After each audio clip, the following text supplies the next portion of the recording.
क्यों छोड़ जाते हैं अमेठी से? क्यों राहुल गांधी डर के देखा है पूरा हिंदुस्तान उसका है, डर गए? जा सकता है। 400 पार का नारा लगाने वाले 272 सीट ले आओ तो गली मत है तुम में। चैलेंज 100% जिसका इस बार घमंड चूर होगा। और भगवान लोग गठबंधन किए हुए हैं, इस बार सब भगवान मिलके गठबंधन कर चुके हैं।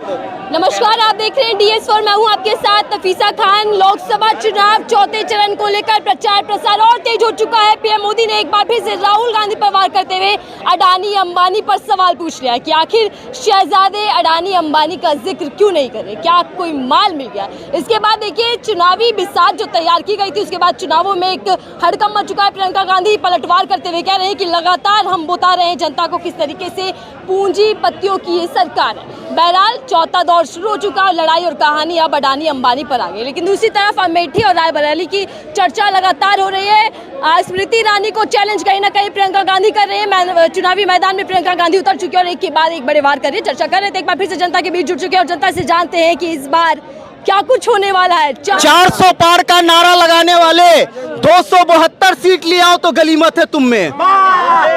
चैलेंज जिसका इस बार घमंड चूर होगा।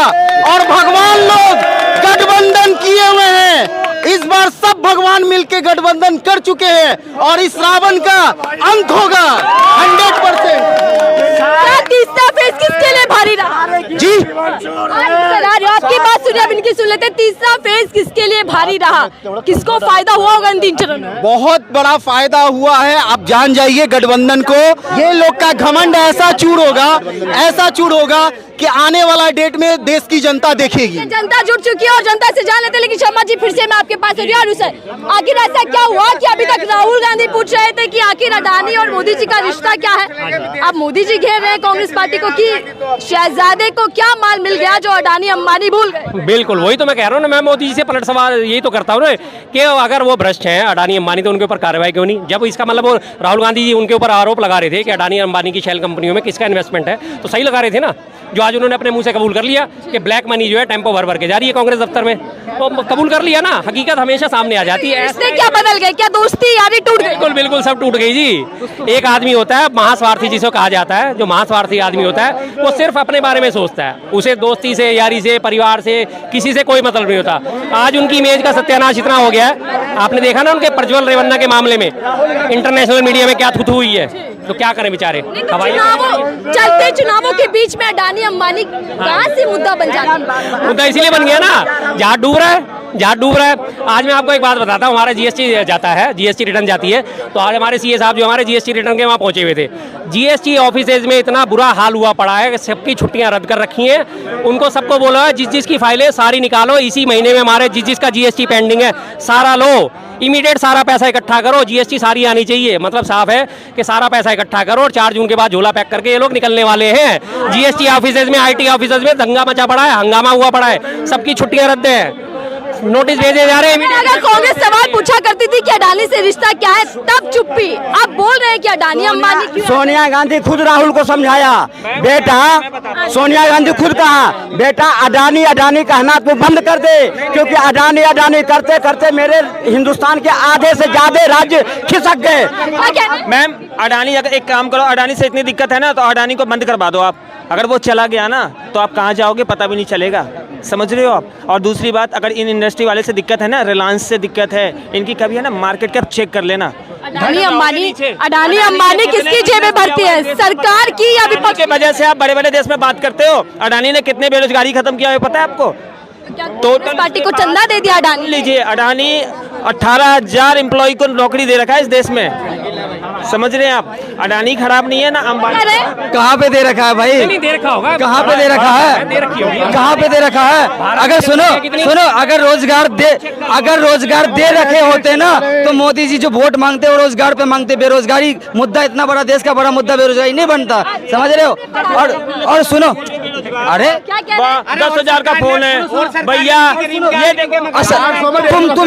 तुम मेरे 10,000 के फोन पे सवाल कर रहे हो, अब मोदी जी के सूट पे सवाल तुम नहीं कौन करेगा? मेरे 10,000 के फोन पे तुम सवाल कर रहे हो और कैमरे पर हाथ नहीं सर, कैमरे पर हमारे मोदी जी जो हमारे पैसे से ऐश कर रहे हैं उस पे सवाल कौन करेगा?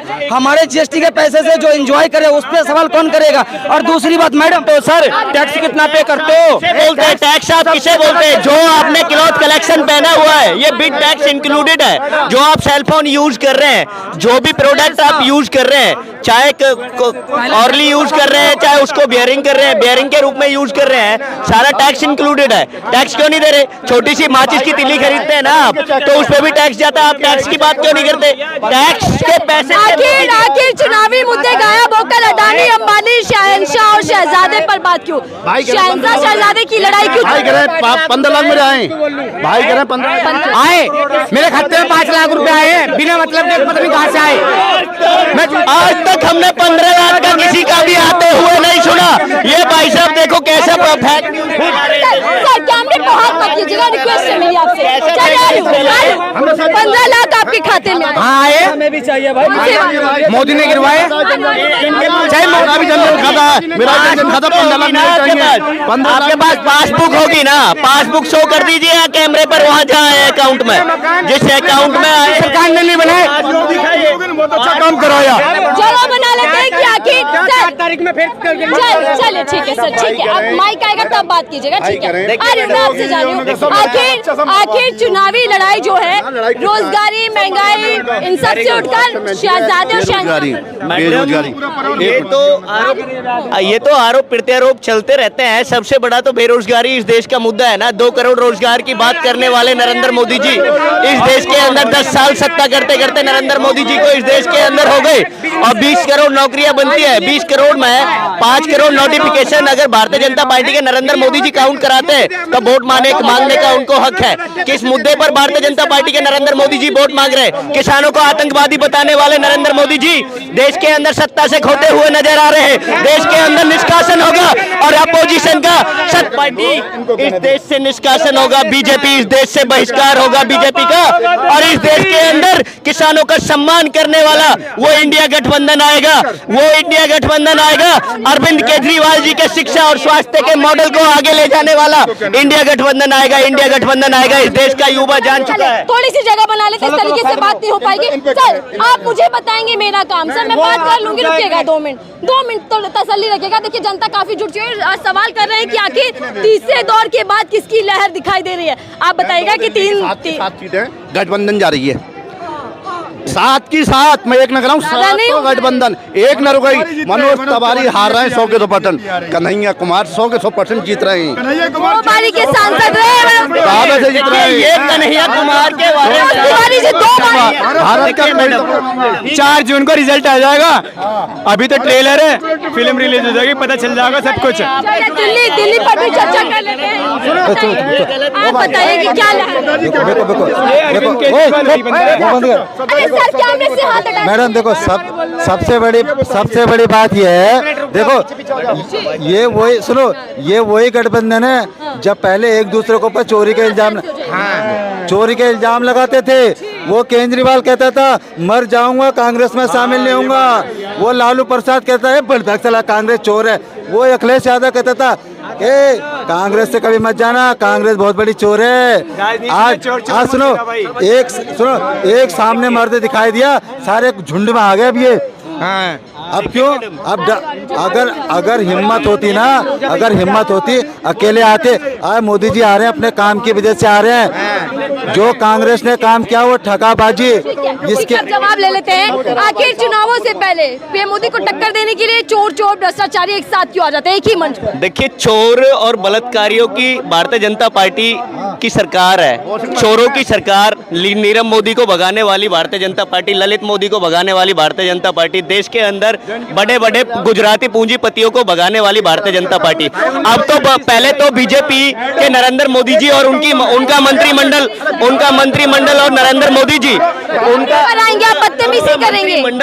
नरेंद्र मोदी जी का मंत्रिमंडल और नरेंद्र मोदी जी की कैबिनेट भारतीय जनता पार्टी की सरकार, नरेंद्र मोदी जी की सरकार, और खुद नरेंद्र मोदी जी अपने इशारे पर पहले पूंजीपतियों को भगाने का, गुजराती पूंजीपतियों को भगाने का काम करते थे, अब बलात्कारियों को भगाने का काम कर रहे हैं। मोदी जी भाजपा कह रहे हैं कि तीसरे चरण में फ्यूज। मेरी बात सुनिएगा, ऑफ हो गया ना, बीजेपी का ऑफ हो गया, बीजेपी का सिस्टम खत्म है इस देश से भारतीय जनता पार्टी के नरेंद्र मोदी जी का गुजरात वापसी का जनता ने ये फिक्स कर दिया है कि गुजरात जाएंगे नरेंद्र मोदी जी वापस, सदन में नहीं आएंगे इस बार, प्रधानमंत्री नहीं बनेंगे नरेंद्र मोदी जी। जनता ने नरेंद्र मोदी नहीं तो फिर जनता ने नरेंद्र मोदी नहीं तो फिर कौन चेहरा, कौन है विपक्ष चेहरा अपोजिशन? आप ये बताइए, जब गोदी मीडिया को, जब मैं कह रहा हूँ 300 पार हो गई है, 4 तारीख को रुक जाओ, सारा रिजल्ट आ जाएगा, सारा रिजल्ट आ जाएगा, पार हो गया, पार 300 बार होगा राहुल गांधी, पार हो गया, हाँ 300 इस देश के अंदर जब क्या कह रहे हैं सर आप? राम मंदिर बार बार पहुंच जाते हैं। क्या कह रहे हैं? ये चुनाव का माहौल, चुनाव की बात करिए, राम मंदिर की बात क्यों पहुंच जाते हो? तो चलिए आप बताइएगा कि चुनावी माहौल क्या है? गठबंधन अरे सर एक मिनट बताइएगा। गठबंधन की सरकार आ रही है। जैसे गठबंधन कहाँ इतना मजबूत है, तीसरे दौर के बाद लगता है कि अब माहौल बन चुका है। माहौल पूरा परिवर्तन होगा 100%, 100% परिवर्तन होगा। यूपी के अंदर 80 की 80 सीटें भाजपा की जा रही है, यूपी के अंदर 80 की 80 सीटें भाजपा की जा रही है। चैलेंज कर रहे हैं कि रायबरेली और अमेठी हार जाएगी क्या? पक्का हार जाएंगे, 100 में 100% हार जाएंगे ये। देखिए मैडम, राहुल गांधी क्यों अमेठी छोड़ जाते हैं? अमेठी, मैडम आप ये बताइए, किशोरी लाल जी जो कांग्रेस पार्टी के इतने बड़े, क्यों छोड़ जाते हैं? अमेठी से क्यों राहुल गांधी डर के? देखिए सुनिए, इस देश के अंदर सकता है, पूरा हिंदुस्तान उसका है, भी डर गए। जा सकता है, हिंदुस्तान बना रखा है।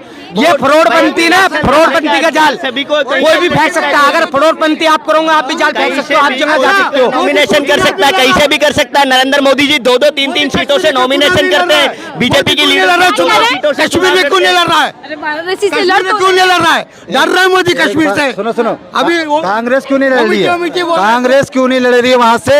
ये मोदी को बोल ले, नहीं लड़, कांग्रेस क्यों नहीं लड़ रही, पूछो। और सुनो, अरे मैडम कैसी बातें कर रहे हो, सुनो आप बात सुन, देखिए आप इनका सुनो। एक एक करके, अरे कहाँ डर रहे पीएम मोदी? तो कह रहे 405। सर ऐसे माइक को हाथ नहीं लगाएगा। तो कश्मीर 405 तो कश्मीर में चुनाव क्यों? बार सदन के बाहर आ रहे हैं मोदी जी, कश्मीर में सदन के बाहर आ रहे हैं, सत्ता में नहीं आ रहे। मैडम देखो, आप सदन के बाहर बात करने दीजिए। आपने अरे वो तो 4 को ही पता लगेगा, इटली का टिकट अभी से ही कटा लिया है, टेंशन ना लो। 405 एक मिनट भाई सर की सुन लेंगे। अरे सर 5 राज्यों में आप बताइए। विधानसभा चुनाव हुए, विधानसभा चुनावों में बीजेपी का वोट जनता और जनता से जान रही थी कि 4 जून को किसकी सरकार बनने जा रही है, किसका मुद्दा हावी रहने वाला है, क्या अडानी अंबानी अब चुनावी मुद्दे के तौर पर देखने को मिलेगा। बहरहाल सत्ता पक्ष और विपक्ष एक दूसरे पर आरोप लगा रहे हैं, लेकिन किसके आरोप में कितना दम है देखना होगा। फिलहाल